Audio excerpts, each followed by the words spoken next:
Hello everyone, welcome to the very first TRPG special for Goosemas Thanksgiving? Whatever. Today we'll be talking about a multitude of TRPGs. Now, before I begin listing off TRPGs, I'd like to recommend keep a few things in mind. First of all, this video is meant for beginner GMs, so if any of you are more experienced Galgaxian dudes, try understanding that this is pretty much not meant for you. This is not going to spice up your weekends, and I doubt you'll find anything new here. Secondly, if this really is your first time getting into TRPGs, I think it's best you understand that every TRPG, unless it was made within the past few years, have had a long history of revisions, remodifications, etc. These are known as editions, and unless stated otherwise, I will be referring to the game's latest editions. Every edition of pretty much every RPG system are vastly different between the first and the last, so it's good to keep in mind which edition of the game you're playing. Lastly, I'm not gonna lie to you, as much as this is intended for beginner RPG players, all of these systems vary in difficulty of understanding the rules. What I'm saying is, as much as there will be one RPG that will be easier to learn, most of them are pretty much difficult to understand when you first read them through. It's just the nature of the game. There's a lot of complex things going on behind the scenes, so don't think you're gonna read one book and think, oh, I got it immediately, because not many people really just get it in the first read through or anything like that. It's very common that people have to read it over and over in order to get one system, one mechanic, and that's totally fine, and there's plenty of forums online that can help you with that kind of stuff too. Though I do hope that through my video you will find the right game for you, but always remember there are hundreds of TRPGs out there that will not be on this list because frankly, I'm just one dude with a limited amount of time, and I haven't actually played everything that I've wanted to play, but here are just a few that I enjoyed personally and that I'm hoping is right for you. Also, if I get any of the mechanics wrong or if I omit a few mechanics because I just forget, I apologize. Really, I'm just listing stuff off from the top of my head, so I'm sorry. Anyways, let's get on to the first game, that being, of course, D&D 5th edition. I told you this is for people who are starting out. Don't think this is going to be like some mind-blowing list. Anyways, so yeah, D&D is a phenomenal game. It's the granddaddy of them all, including contemporary video game RPGs. Without it, we wouldn't have like half of our video games. It's seriously that influential, but you don't need me to tell you that. I'm sure most of you who are starting out have already seen the influence this game has had in like every media you've ever seen in your entire life. It's that one game McCree plays every week with his geeky ass talented friends, and because of them, I'd argue we're now seeing a resurgence of people who are interested in tabletop gaming all over again.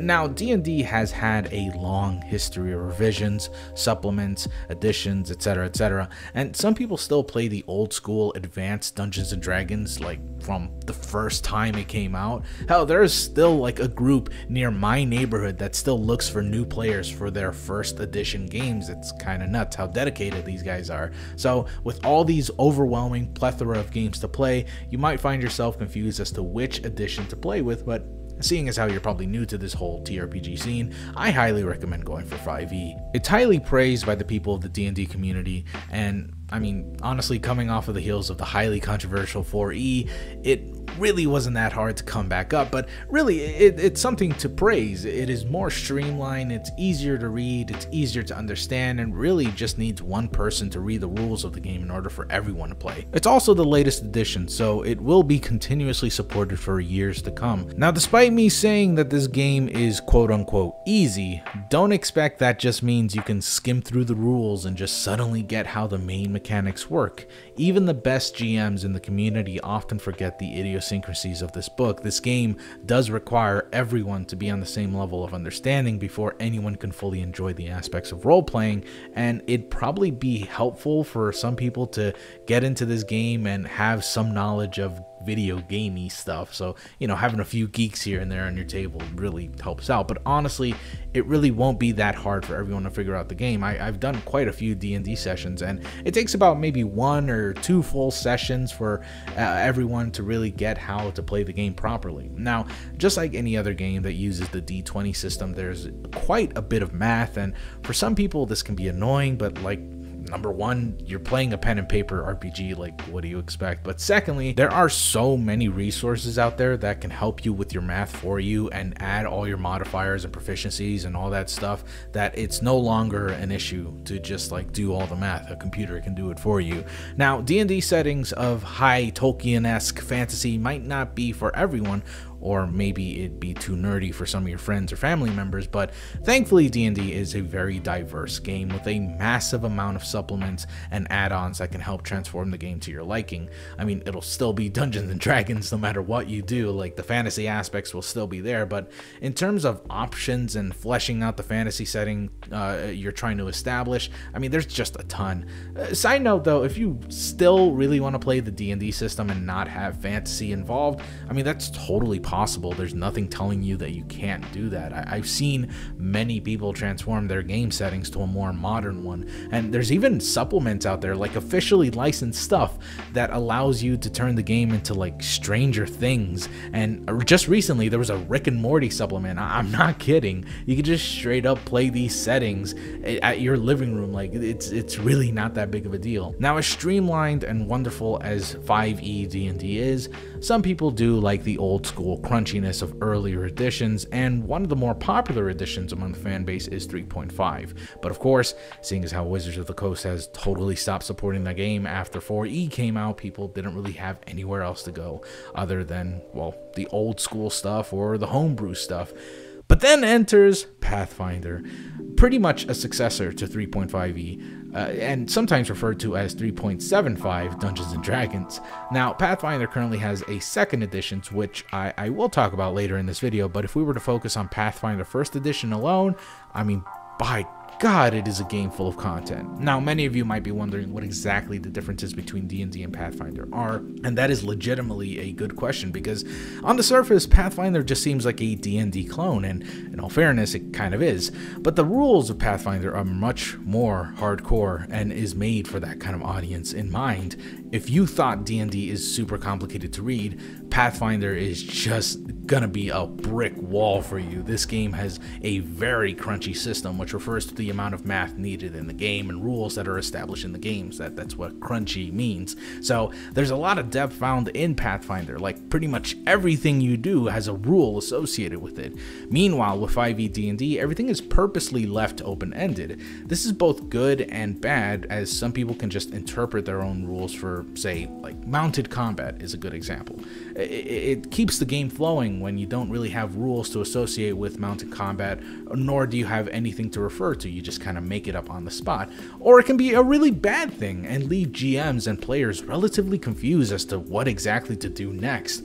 But on the other hand, Pathfinder's overabundance of rules and systems can make the game extremely difficult to learn for newcomers, and sometimes can be very exhausting. And with Pathfinder being an old game now, there are hundreds of supplements out there, making it very difficult for a GM to keep track of. This leads to some GMs straight up banning certain supplements and content for the game because they just want to not deal with hundreds of different classes, races, skills, feats, settings, monsters, etc. It is a bloated game, and depending on who you ask, this is either a good thing or a bad thing. Some people love the crunchier systems and the highly customizability of Pathfinder and the amount of content that is available, while others prefer more streamlined games like D&D.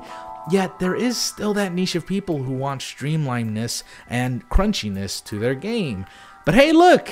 Is that Pathfinder 2 edition I see? It's 2 edition. 2nd edition I see in the distance? Yes, it is Pathfinder 2nd edition. Now, I've been playing this game for a little while now, at least since it's been released anyways, and I gotta be honest, I actually really like this game, just a tad bit more than D&D 5e. Granted, that's not to say 5e is bad, no, but I'm part of the crowd that have stated that the game is sometimes too open for interpretation. Pathfinder 2e is essentially the same high fantasy Tolkien-esque setting as D&D, except with a far more established world and story going on behind the scenes. And I absolutely am in love with the way this character creation is settled. It is so highly customizable. Literally no two barbarians will be the same, nor the same two gnomes or elves for that matter. There are hundreds of heritages to choose from for your ancestry, that being a fancy way of saying your race. And then there are just dozens of different backgrounds to choose from, or make up your own background, receive the benefits from that. And of course, you can choose your own classes, which again are highly customizable. This game also has an obsession with feats, and not like foot fetish kind of obsession. I mean features for your characters. That's the kind of stuff that makes your characters cool, the kind of stuff that makes them perform cool shit, stuff that makes them tougher or smarter, or basically the things that make you cool and the way that you are, and there are a ton of them. There's class feats, racial feats, general feats, skill feats. I mean, goodness gracious, there's just a ton. And this sort of customization, I mean, it makes the game feel more like a video game to me. And I feel like that was the biggest concern for most people actually before this game came out, because this game does borrow a few things from Dungeons & Dragons 4th edition, which I mentioned earlier was panned by the community, so legitimately people were scared if it's just going to be D&D 4.5e. However, now that it's out and the playtest is over, people are really just loving it. I've literally heard nothing but praise for this game. It is very difficult to find people who hate this game. I mean, say for those who aren't already playing Pathfinder 1st edition, or people who are playing D&D 5th edition, like, they're obviously just not gonna like the game. They're not gonna transition over, and that's totally fine. But with the imperfections that it does have, honestly, like the stealth system, which I really hate in Pathfinder 2nd edition, you know, you can just fix that with a few home rules yourself. It's not really that big of a deal. Aside from the game's high customizability and crunchier system, one thing that people also love is the combat, because unlike D&D, where combat is very precise and pretty much has about a dozen different things you can do per round, Pathfinder has an incredibly streamlined combat and highly customizable combat that gives you only a handful of things to do. See, because you're given in this game 3 actions, 1 reaction, and 1 interaction or free action, and that's it. It really narrows it down to what you can do and multiplies the amount of stuff you can do at the same time. Weird enough. You can use your actions to move, to attack, to use an ability, to cast a spell, shield block, hide, whatever your heart desires, so long as you have the right amount of actions to do something. You can do it. You use reactions for any skills that use up a reaction once per round, and interactions or free actions are just that. They're inconsequential actions like muttering to yourself, kicking a rock in anger, maybe shouting instructions, whatever. A lot of people love this system, and it narrows down the options for players and gives them freedom to act. Maybe sometimes too much freedom, and especially in the earlier parts of the game, you probably won't be doing that much stuff with the 3 actions you have, and you'll probably just be shield blocking or just attacking or just moving. But honestly, as soon as you get to like 2nd level, 3rd level, it's really not that big of a deal. I like Pathfinder 2 a lot. Like, I really, really do, and I recommend anyone watching this to pick it up and play. Seriously, it's a lot of fun. I mean, it's still pretty complicated, and it's a bit more complicated than 5e definitely is, but not as bad as the 1st edition of Pathfinder. The only thing that is a bit troubling is how very new the game is, so there really isn't a lot of homebrew stuff, nor are there official supplements to dig your teeth into. The community is also really small at this moment. Like I said, most Pathfinder 1st edition fans are die-hard 1st edition fans and will refuse to move over to the new game, so yeah, either pick up the game, play it yourself, or just wait till 2020 when more new supplements will be released and maybe the community will grow even bigger. Next up, hey, are you a weeb? Are you sick of the Dragons Tolkien bullshit? Yeah? Are you someone who loves samurais, drama, Asian culture, Asian monsters in Japan? Do you like Demon Slayer? Well, do I got a game for you. It's Legends of the Five Rings. Wow. I really enjoy this game. It's a niche game that doesn't really have too much of a following. I actually think the LCG is more popular than the RPG, but I could be wrong. I just got into this fan base like a month ago. I actually enjoyed the mechanics of this game quite a bit, as it's different from what I'm used to with the D20 system of games like D&D and Pathfinder, but I am pleasantly surprised. This game has less of a crunchier system than D&D. Honestly, the math is very minimal, but if you are used to D20 systems, this might need a bit of a rewiring, but not too much. See, you play as a samurai in this marvelously developed world of Rokugan, or the Emerald Empire as it's also known as, and you are basically living the life of a samurai. I've heard someone say that this game is a Bushido simulator, which, I mean, yeah, I agree with. This game isn't really about being a badass Ronin samurai living the way of your Bushido code. It's more like you live the life of a samurai living under the order of their respective lords, trying to keep his or her reputation in check for their clan, family, and school. Otherwise, you will be known as an asshole. just straight up, you will.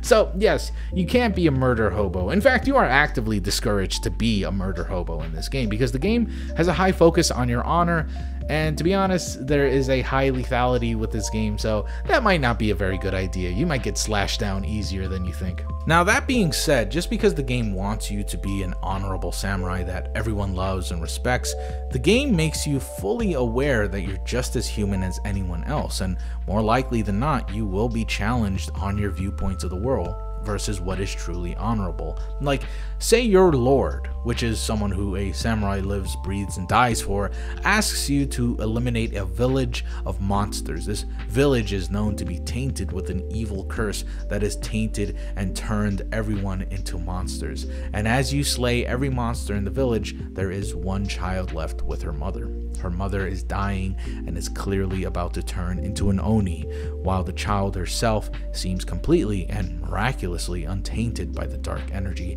that has claimed this land. You see these two alongside your lord. He has no sympathy for the girl and claims that she too must be a demon waiting to turn. Your lord orders you to kill both of them. So what do? Are you going to blindly follow your lord's orders?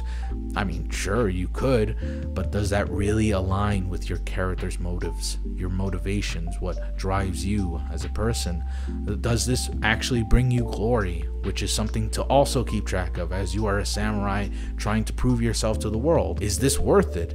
Is this even honorable? What is more honorable, listening to your lord or setting this girl free? I love the constant dynamic struggle between you and your own self. You, the person with humanity, you, the samurai with honor, and you, the glory seeker trying to make a name for themselves. It's also a bit difficult to be honorable in this game because honor isn't black and white. It's just a value, a measure of character, but honor means a lot, especially in this world.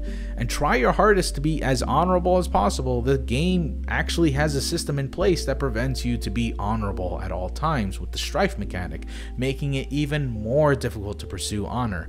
This is on purpose, as the game makes it abundantly clear that, as in real life, it is impossible to be expected to be a good-hearted, honorable samurai. I love it, and I know a ton of you are already quizzical on the game, and I know some of you want to hear more about the action. I did say Demon Slayer, didn't I? Well, good news! There is a ton of cool shit with this combat too, and yes, there is magic in this game, and it's also equally as cool. I actually really like that the magic is inspired by Eastern folklore, and it makes it feel so much more unique than the ever so cliche fireball spells and stuff like that. It mixes it up, and it feels fresh for it. However, like I stated earlier, do not go into this game thinking you'll be some samurai jack dude mowing down hordes of demons and bandits with ease. This game focuses on realism in battle, meaning any fight you're in for is a fight for your life.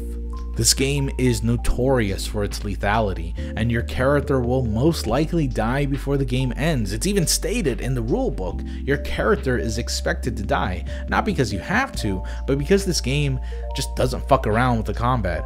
So instead of expecting to be samurais from a cool ass anime that can do flips, kick ass, cut down tons of enemies, expect to be a Akira Kurosawa samurai. One that's definitely kicking ass and taking names, yes, but in the end, he's still just a human with his own conflicts, his own interests, and will most likely wind up dead by the end of it.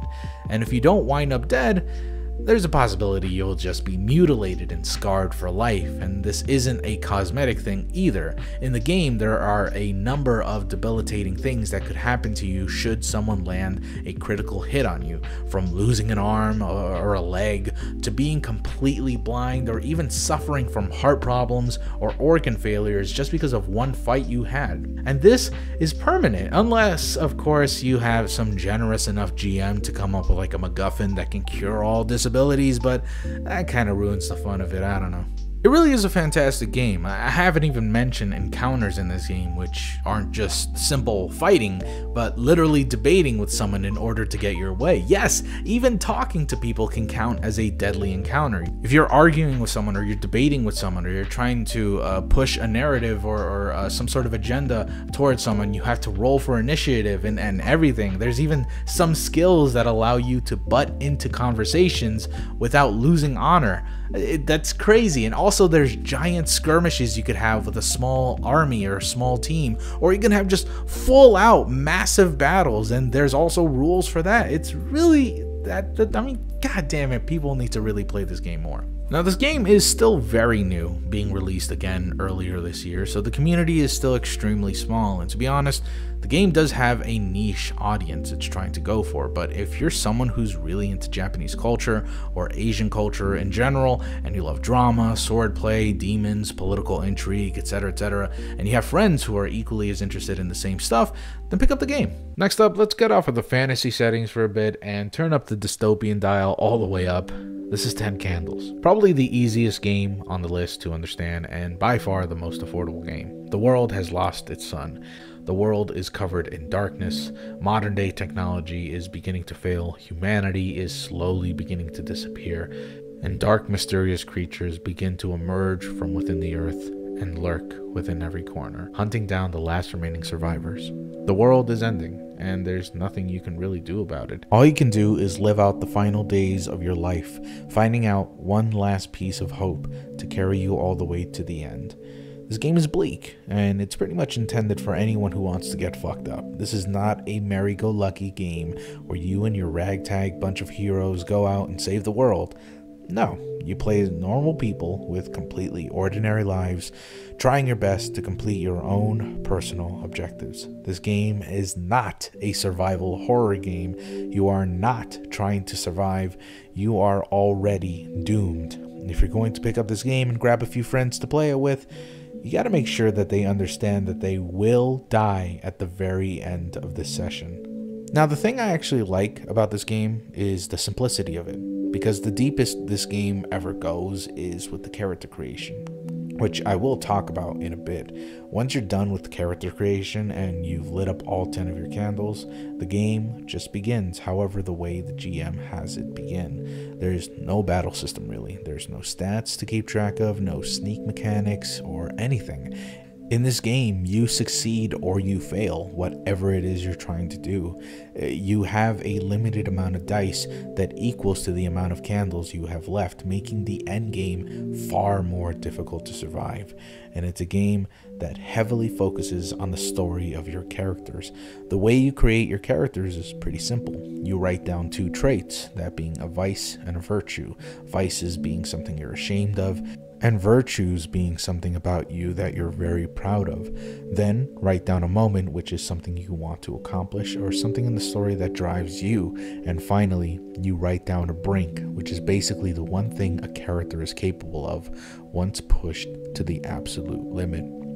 You and your party basically knows everything about each other, except for what their brink is, which is a secret from everyone in the game, except of course the person who has the brink or the person who wrote down the brink. Also, part of the beauty of this game is that it's very flexible with its settings and characters. So long as you know that this game is set on Earth and the sun has gone out, you can make this game take place in World War II, or in the far off future, or during the Victorian era. Really, it's up to you. You don't even have to play as humans. You can all just play as, like, say, a bunch of animals in the forest trying to survive. The most interesting aspect of this game, however, is the candles. There are 10 candles lit, per game session, and once every single candle has been extinguished, it means the end of the line for everyone. Now, candles are extinguished via failed conflicts or a failed roll, but what's really interesting about the rule is that it says that no matter how it is extinguished, the scene will end. So a wind could literally blow on your candle and just extinguish it for you, and the scene will end just suddenly. Like, it's what it says in the rule book. Anyway, say someone tries to steal a gun, for example, from this deranged lunatic and fails the roll. The scene ends immediately, and the next phase of the game begins as one candle is blown out. The player has to tell the GM truths about the story, and the truths they tell equal to the amount of candles still lit. This helps fast forward the story sometimes, or it allows the players to shape the story itself instead of having the GM have total control over the narrative, which I really like, as it makes the players more immersed, in my opinion, and it helps them tell the story they personally want to tell. Going back to the whole deranged maniac with the gun, say they actually succeed that role, they get to describe how they succeed the role. And that sort of thing makes the game that much more immersive, and it really feels like the characters have a say in this story, and it's not totally controlled by a GM. And it can sometimes even give them hope that they can survive, which will inevitably be crushed as they reach the final candle that will, well, end their lives. I think it's a very enjoyable game, especially for those who want a real gritty horror game, and for people who just want to have a sad adventure, which I know sounds silly, but trust me, the amount of people that want to be crushed emotionally by stories is more than you can think.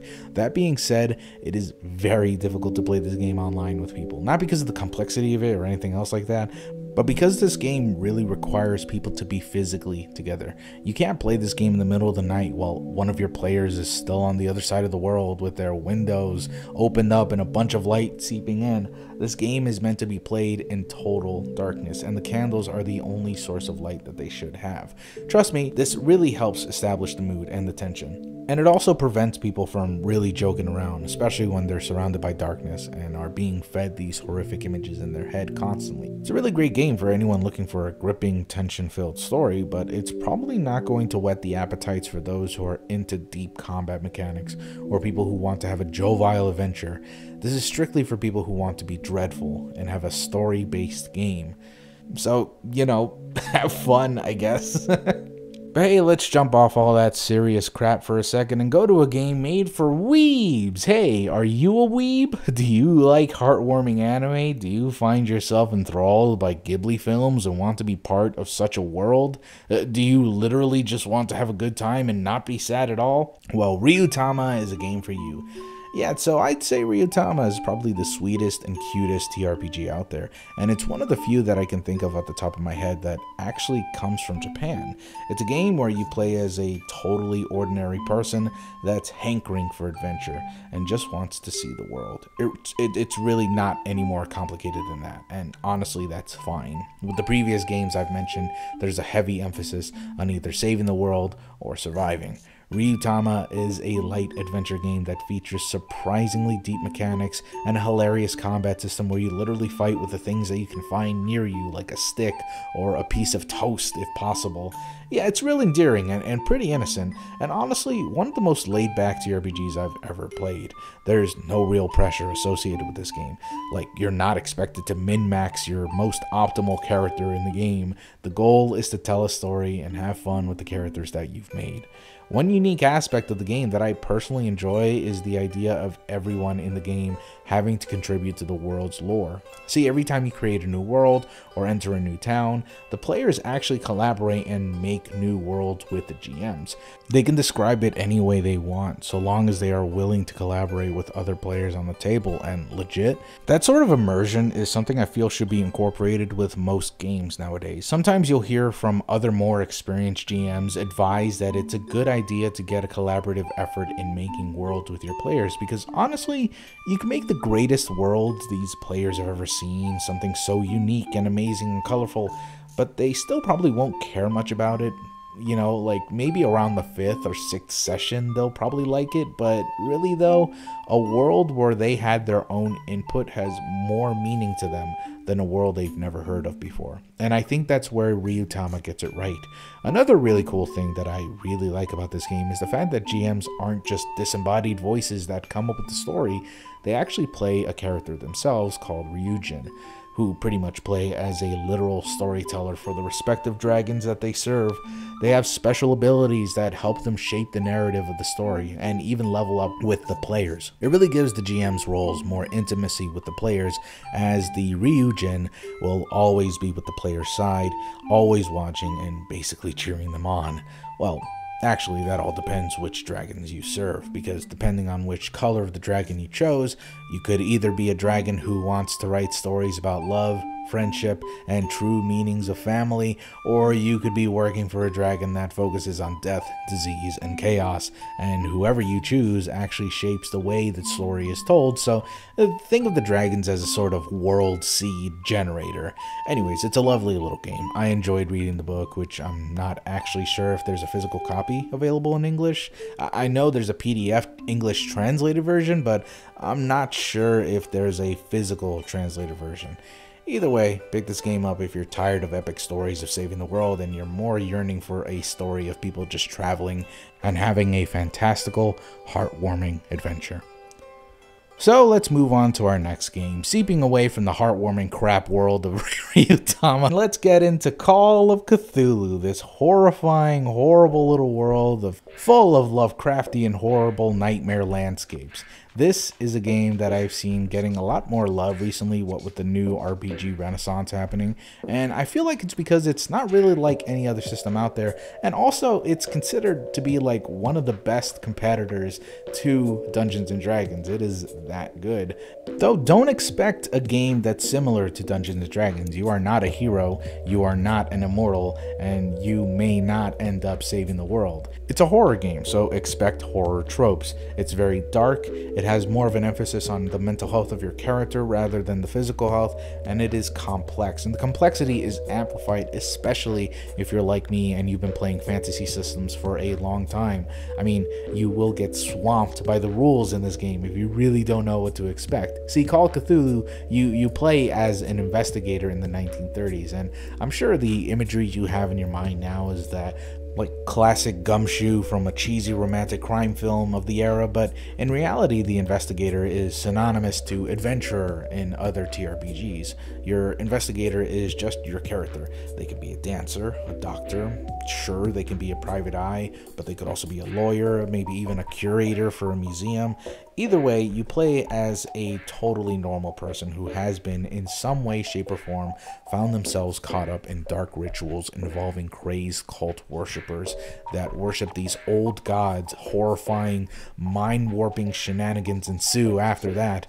And by that, yes, I mean Lovecraftian horror. And if you're not familiar with that term, well, long story short, there was a man by the name of H.P. Lovecraft who was notorious for two things. One, writing some of the best and scariest pulp stories people have ever seen, and two, being really shitty at naming cats. Despite what you might think of his archaic stories, it can't be denied that his works have inspired a generation of storytellers, focusing on the fear of the unknown, the world beyond the cosmos, the horrors that lurk within the deepest corners of the galaxies, the gods that loom over us, and the mere terror of knowing that we are so very insignificant in this universe and that we cannot comprehend just how little we are. This is the setting you'll be playing in.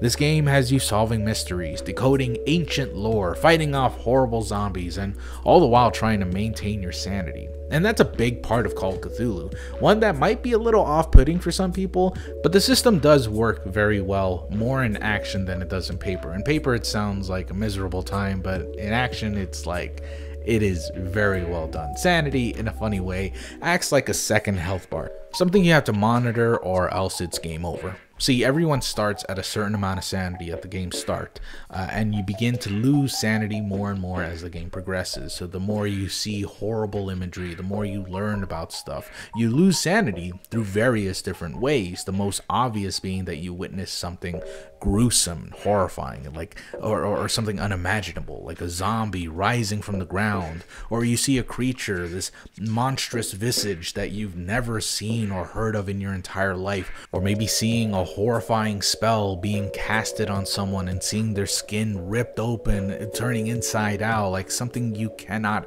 imagine happening is happening in your life and you cannot handle it mentally at all. Or even someone just running at you with a knife out of nowhere can make you lose your sanity. The thought that people are just out there to kill you can make you break. And when your sanity hits 0, your character is permanently insane, and there is no going back to it. Your character has lost all sensibility in themselves and in the world. They've gone absolutely mad, and there is no recovering it. And they will spend the rest of their lives in an insane asylum. They became paralyzed with shock forever. Or sometimes your character just joins the cult and becomes a major villain. Now, I know some of you may be cringing hearing this, like, oh, my character is just gonna be gone forever if I just get too crazy. Really? Can I get it healed? Can I not go crazy, etc., etc.? I mean, yes, there are rules that can help you heal your mentality, and there are also rules that can help you witness this sort of stuff over and over again and not be as affected mentally. But to be real with you, there is a high chance your character will just not make it out of this game, and that's just the fun of it, honestly. Because losing sanity isn't like losing health. It has consequences. Like, you start to develop phobias in the game. Certain anxieties will be developed. You might even end up going through a bout of madness where you just scream for hours and end up at a random location after your bout of madness is over. It can really spice the game up, and sanity really distinguishes this game from any other game, and it can lead to really fun results, honestly. Yet, if this still isn't the kind of game you want, I don't blame you. I get it. Some people don't like the whole sanity system. Maybe they don't want to lose their sanity and just like game over because it's a tough thing to keep up with. That's fine. There is also something called Pulp Cthulhu, which is basically the same game except pulpier. And if you don't know what that means, well, essentially it refers to the pulp stories that H.P. Lovecraft used to write. Basically, think of movies like Indiana Jones or Star Wars, Sin City, you know, stories that have larger than life characters with larger than life adventures, exotic locales, wondrous mysteries, etc., which is the kind of opposite of Call of Cthulhu, which is much more slow paced and more focused on horror. But Pulp Cthulhu helps fulfill that itch for anyone who doesn't really want to deal with the lethality of combat, or have more lax rules for the sanity meter. I mean, granted, sanity still exists in this version, and you will still probably go insane, but at least your characters have a bigger survivability. You will probably get through the entirety of the game with that character, which is more than what can be said about characters in the base game. They will most likely die. Pulp Cthulhu kicks things up a notch, and it makes combat way more intense and fucking bigger than life, like I said earlier. And also, you losing your sanity could result in you gaining superpowers. I'm not even kidding. You can like tell the future, you can move objects with your mind, you have a certain affinity with fire. Like it gets really crazy. Jesus, but if you want to talk about different versions of Cthulhu, oh my god, look no further than Call of Cthulhu. There's supplements that basically change the entire aesthetic of the game entirely. There's a Western cowboy Cthulhu, a Victorian era Cthulhu, an ancient Greek inspired Cthulhu, a Cthulhu game that takes place in Australia, another one that takes place during the Cold War, another one that's in World War II, and holy shit, there's a ton. Really, just pick your point. This is a long video. I'm really sorry about that. Now, before we head into our last system of the video, I do want to mention a few games that I didn't talk about. Be they games that I can't recommend due to one reason or another, or games that I just have heard of but never actually had the chance to play or read. First up, there is the big ones, Cyberpunk and Shadowrun. These are two games that are pretty big cult classics that people enjoy for their cyberpunk settings, and the way they handle sci-fi is a very unique way.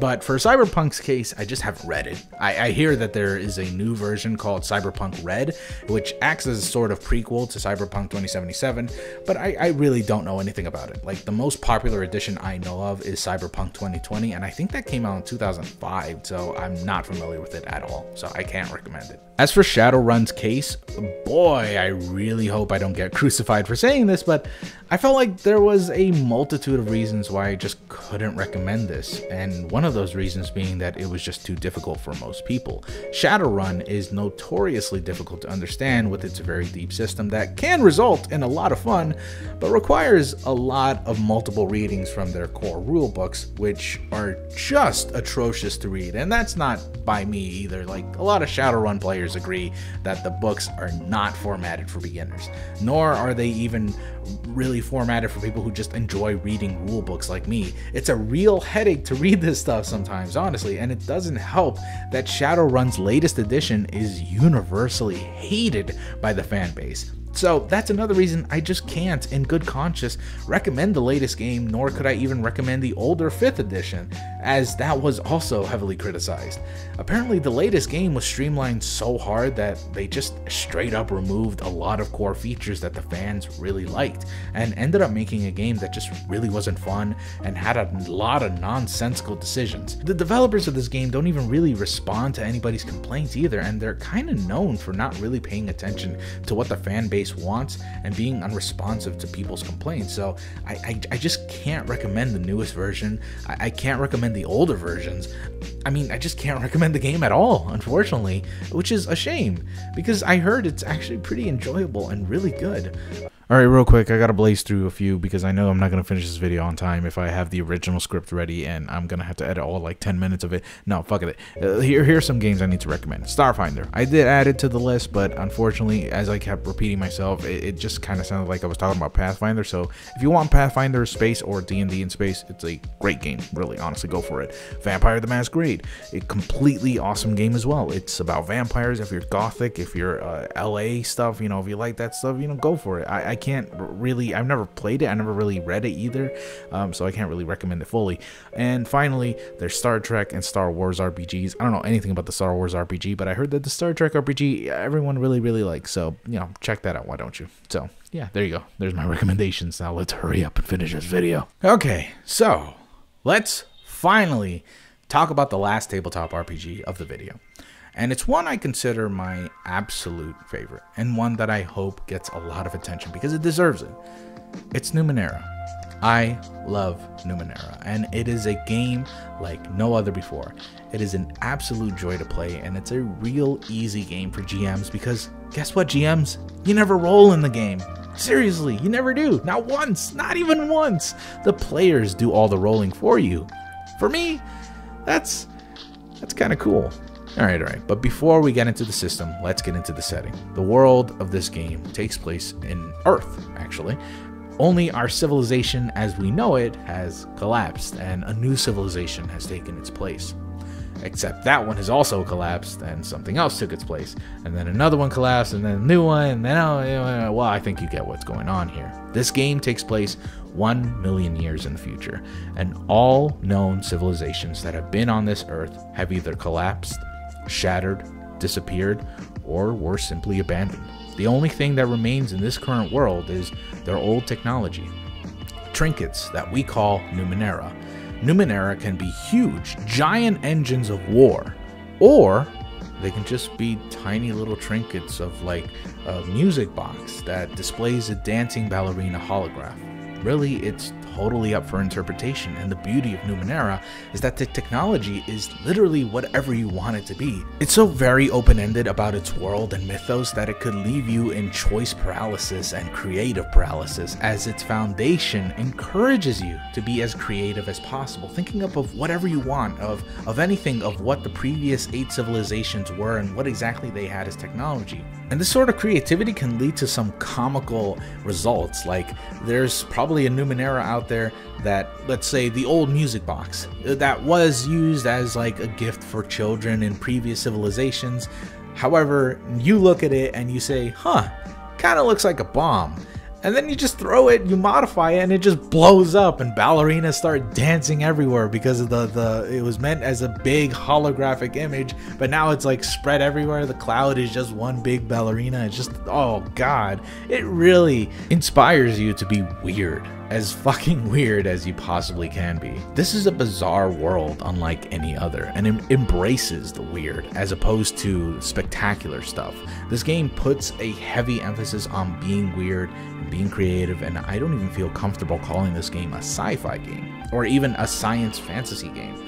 Instead, I would call it a weird sci-fi. It's more reminiscent of psychedelic fiction than anything else I can think of. The mechanics of this game are also just as unique as the game's setting. The game doesn't have traditional hit points as most other RPGs do, nor does it have a long list of stats, but instead has 3 core stats that both act as a resource pool for what you want to do, and also a health bar that can be diminished depending on the kinds of attacks that are used against you. So say you get hit with like a bat, you know, obviously that's a physical damage, so that takes off about 4 points from your might pool, whereas a psionic attack aimed to damage you mentally will take off points from your intellect pool, or more rarely, you might take damage from your speed pool by getting crippled by a trap, or you get your speed hindered. It is very streamlined and makes character creation very smooth. Still, as someone who's getting off the heels of a game like Pathfinder or D&D, this game might not be what you're looking for, because unlike those other games, it really doesn't focus on how you're big and strong and you're a superhero out to save the world. Nah, this game is just very heavy on adventure and fulfilling curiosities. You don't even have XP for killing monsters. You get XP for solving mysteries and exploring new areas instead. Also, your characters really aren't that different from other characters who are playing with you. What makes you different is your class and not your stats, which might be a turnoff for some of you, and I really don't blame you. But so long as you understand that the stats aren't what define you as a character and that instead it's used as a tool to get things done, then you'll get along with this game just fine. And if I were to be real with you, I honestly appreciate the idea that you, your character, your personality, your class, who you used to be, and what you're adventuring for is what makes up your character rather than the numerical values making up what kind of a character you are. You're not strong because of the numbers that are on your stat list.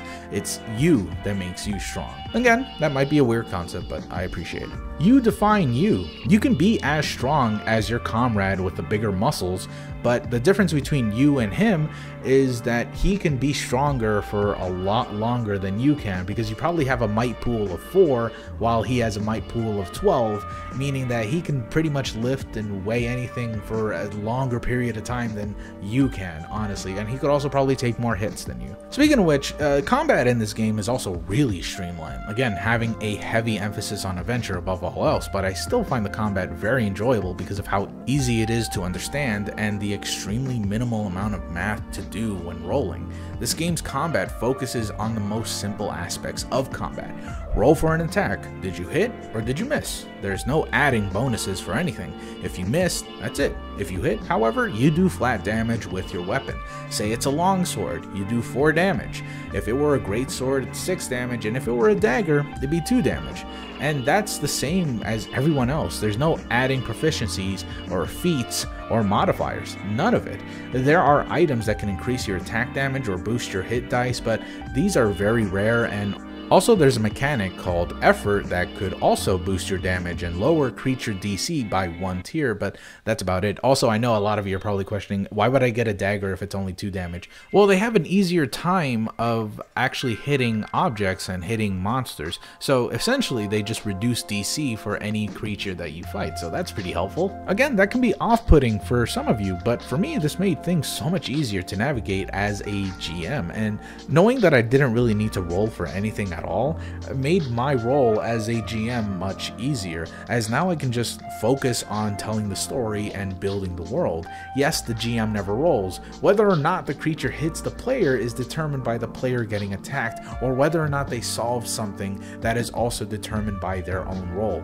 this helps emphasize tense situations as well as helps players narrate their own stories, because sometimes you can get a critical hit and that would allow the player to describe a minor or major effect that can afflict creatures or enemies in any way possible, so long as it is within the realm of possibility and so long as the GM allows it. A player can describe whatever they want, so a minor effect, you can just trip them up and they'll be on their ass and they can just fall there. Or a major effect, you just push them over the cliff and they fall down. Or maybe you even stun them by stabbing them in a nerve and they can't move their arm for a major effect. Or maybe you can just make them bleed for a minor effect. Like, there is, like, I love this game. With Numenera, you get a game that gives both GMs and players what they want out of a story-based RPG. It gives GMs less of a workload to focus more on the world and lore, as well as the creatures that inhabit it, and it also gives players a smoother experience, narrative control, simple to learn mechanics, while also giving both GMs and players enough weird depth so that anything can be possible. I love this game. It is my absolute favorite TRPG as of right now, and with the recent re-release of Discovery and Destiny, think of these rulebooks as like a sort of HD remaster of the game. This game has gotten so much better, and I absolutely recommend anybody with weird friends who are into weird worlds, yearning for adventure, to try this game out. I promise you, it is so much goddamn fun, but you really gotta have the mindset for it. Like, you can't just be expecting to be the greatest heroes of all time and having the most maximized character you can possibly get. You're just gonna have a good adventure while having pretty cool combat, a pretty good narrative, and a fantastically well-built world. I love it. Alright, so that was my list of games. I read this all in one take. I'm not even kidding. This is a very long video and I'm sorry for it. But you know, like I said, I'm just one person. I have a lot of free time, but I can get things wrong. I'm definitely probably going to get a lot of things wrong. So please let me know in the comments what I missed, what I should have talked about, or what games you guys want to recommend or have more people playing. Let's just talk about RPGs, man. I really love this crap, and I hope I can talk more about it in the near future, because I have a lot more to say. Anyways, thank you guys so much for watching. Enjoy your Thanksgiving. I love you guys so much. I'll see y'all next time. Night, everyone. See you. Oh my god. 25 days of Boostmas. It's just around the corner.